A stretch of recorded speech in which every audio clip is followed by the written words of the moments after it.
He is filled with loneliness, in need of touch.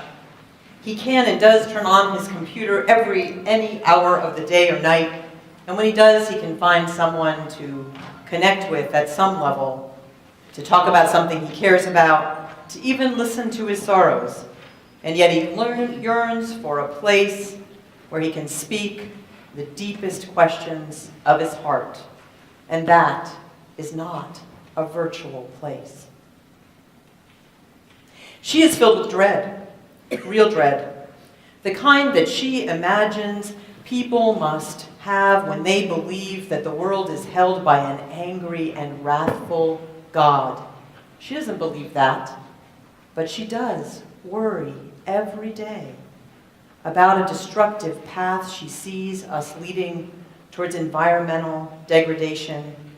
She's wondering about who cares about a warming world, about a destroying ozone layer. She wonders who she can talk to about this, who is brave enough to hear the truth. Z is in need of comfort, needs practice and personal ways to connect every day with a world that has been turned upside down, wonders how to find a place where Z can seek grounding in love and look for help. And they want to give back as a family, not separately. They want to make a difference in the world and find something that they can do together, parents, teenager, and precocious toddler all together, to bend their little part of the arc towards justice, because they want to grow together. Now, I think almost all of us have experienced one of those times in our life, I kind of call them snow globe moments. When everything in your world is turned topsy-turvy, everything is different than you thought it would be, life shakes itself up and suddenly you have a new routine, a new way of understanding the world, maybe even a new vocabulary that you didn't really ask for, but there it is. And I'm not talking about Italian lessons or new forms of massage. I'm talking about something much larger, much more life-changing, that sweeps over you, and all of a sudden, there it is. It's there before you, and you have to take it into your heart and into your life. A couple of generations before Darwin, Theodore Parker was one of our most esteemed preachers. He ministered at a time of great change in the world. He struggled in two ways. First, when he came to realize that he was going to be called out of his fairly comfortable life to oppose what he suddenly saw as the evil of slavery. He did not want to do this. Like Darwin, he would have rather not had his world rocked that way. But when he realized he had to do it, he began to do it and preached with a pistol in his pulpit because of the fugitive slaves he knew were hiding in the church. He also knew that he had to bring change in a different way, because it was a time when Unitarians and Universalists were starting to look differently at their religion, which had been based in a new interpretation of Scripture, but still based on those Jewish and Christian teachings of their times. And what he saw was that there needed to be even more sources of truth and different ways, even further away, of interpreting those timeless words. And this is what he said about Jesus' words. He said, "They were poured forth when occasion found him an audience, by the side of a lake or a well, in a cottage or a temple, in a fisher's boat or the synagogue of the Jews. He founded no institution as a monument to his words. He appointed no order of men to preserve his bright and glad revelations. He only bids his friends to give freely the truth that they have freely received." He did not even write his words in a book. With a noble confidence, the result of his abiding faith, he scattered them broadcast to the world, leaving the seed to its own vitality. In other words, every age has had the opportunity to sort out the ugly lamps and the armoires from the timeless truths, and to wrestle anew with what they mean for each generation. The word religion means to bind together, and that is what we come to do in this precious place, to create a larger frame where we can be bound to the largest truths we know, those which help us transcend the challenges of our everyday, be they mundane or difficult. In the 1500s, our religious ancestors started reading the Jewish and Christian scriptures on their own, and they started raising a few questions about what they read there.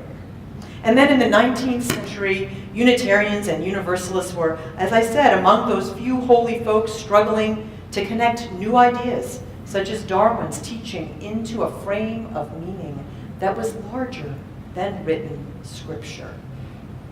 And we welcomed the ideas of folks who needed no God, and the ideas of folks who needed goddesses, and those for whom they just needed care in a frame of common values and purpose. You could look at the history of our faith and say that we have been all along sort of that snow globe faith, in a sense. She came into our doors because she needed to be free to express who she was, not bound to a single model of womanhood that meant wife and mother. And he came because he needed a place where he did not have to leave his logic at the door. And they came because they needed a place where their love could be recognized. And all of them are among those who built what we have now. We know how to bind together. We did this very week, working to meet the world where it is and do our little part to change it.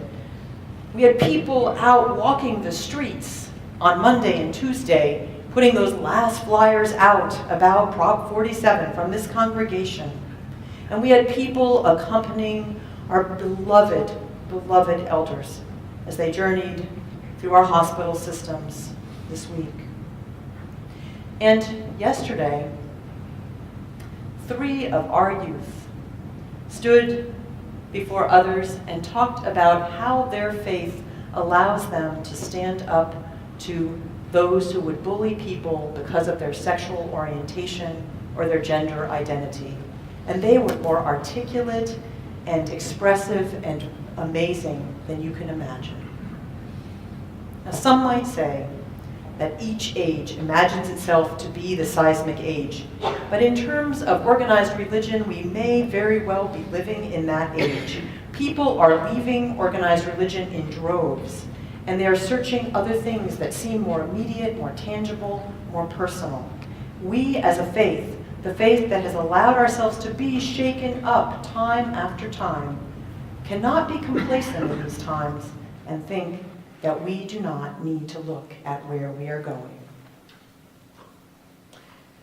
Now, most of us do not like living in a snow globe, though there are some exceptions and people who don't mind change.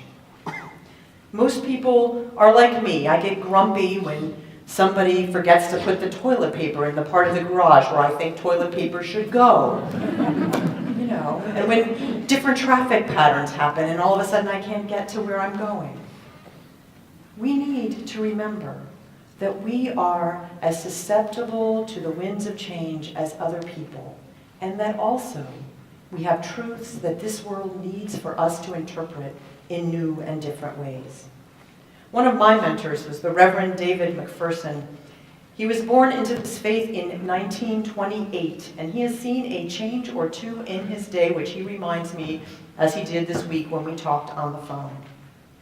He reminds me that the promise we inherit from our Universalist relatives was nothing less than a commitment to build heaven on earth and to honor an all-embracing love. We live in an age when we can conceive that the world, the earth as we know it, and even heaven, if we think of heaven as the possibility of a good and nurturing life, could pass away if we do not grasp the truths that are before us. In a world like this, we need to be willing to shake things up just a little bit once more and meet the challenges of our time. Now, my 14-year-old son faces his own dilemma. He loves me, but he knows that I'm often ignorant of the truths of the world as it really is. He has a special tone that he speaks to me about when he has to point these out to me. And recently he used it to tell me that when it comes to music, you have songs that are remixed and songs that are remade. Now, when you remix a song, it's just sort of a different arrangement of the song, but when you remake it, you take the essence out, maybe a couple of lines or just a riff from the melody, and you weave it together with new stuff. And he's pretty dubious. I say, oh, that's like the rag rug that was my grandmother's, which took cloth from things that were dresses and other things and made them into a new form. And he's like, no, it's nothing like that, Mom. What he's saying, though, is there are these little bits you can salvage, and you put them into something new. You know, coffee hours can fill cups, but souls drink in the conversation. Signing a petition can make us feel as if we've done something, but taking what we believe to the streets helps us make change. Sending our children and our grandchildren to the best schools that we can does not ensure that our country's children are getting the education that they need for us to have the future that we need. Recycling and eating organic does not address the problem of climate change. We can be excited and satisfied with what we do, and we should be. And we should also remember that our legacy calls us to do more. What Parker tells us from his age is this: what is of absolute value never changes. We may cling round it and grow to it forever. We cannot, though, in this time, confuse our habits, and yes, coffee hour is a habit and not a sacrament, with those timeless truths of absolute value. We cannot avoid to forget that we need our voices in unity in a time when we face so many external challenges and threats. From across the centuries, Theodore Parker asks this: the question puts itself to each person: wilt you cling to what is perishing or embrace what is eternal? The world, I believe, is being shaken up. And amid the swirling and more young people identify religion only with hate and closed-mindedness rather than with love. And in this world, the issues we face are not ones we're going to solve in a year or two or even a decade. They require the long-term commitment and courage that we can only have in community together. Transforming lives and transforming our communities, offering hope to the hopeless, connection to the disconnected, working for justice across the ages, understanding ourselves as citizens of one united world. Those are our eternal truths. We need to get about this business of being remade, because we have a legacy of love that can help us find new truths, a unity that implies and knows that we are all in this together, and that the inherent worth and dignity of all life on earth must be honored for ours and for the world's salvation. In this way, we can, together, build a new way.